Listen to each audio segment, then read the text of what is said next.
Hello friends, তোমরা কেমন আছো? আমি খুব ভালো আছি। দেখো, আমি সকাল সকালে উঠে খেয়েতে চুলটা খুলে নিয়েছি। তারপরে আঁচড়ানোর পর আমি মুখে একটুখানি আমি বানিয়েছিলাম প্যাক। সেই প্যাকটা মেখে স্নান করে চলে এসেছি। তো আজকে দেখো, আমি স্নান টান করে রেডি হয়ে নিচ্ছি। তারপর আমরা জল ভরতে চলে যাচ্ছি সবাই মিলে। তো তোমরা ভাবছো তো কেন জল ভরতে যাচ্ছি, কার বিয়ে?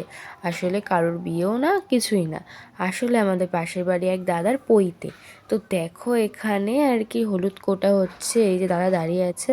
আর তারপর আমি একটু পাবন দাদার বাড়িতে চলে এসেছিলাম। তো দেখো, এখানে মেনু যোগ্য করতে বসে বসে। তো মেনুতে ছিল নান, চানা, ডাল, ভেজ ডাল, বেগুনি, মোচা, তারপরে ইঁচড়, পনির, তারপরে চাটনি, পাঁপড়, দই, মিষ্টি, তারপরে আর এক রকমের মিষ্টি ছিল, তারপরে একটা করে ফল।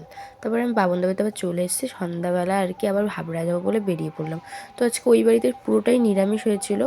তারপরে দেখো, আমরা টোটো স্ট্যান্ড থেকে টোটো ধরে আর কি উঠে পড়েছি। তখনই রাখি দিদিকে দেখি ফোন আর কি ফোনের দোকানের কভার কিনছে। তো আমরা ওখান থেকে কাকি একটা ব্লাউজ কিনলো। এখান থেকে আমরা দুটোই হারের সেট কিনে আবার এখানে চলে এসেছি। এখানেও এসে দেখি রাখি দিরা আসছে।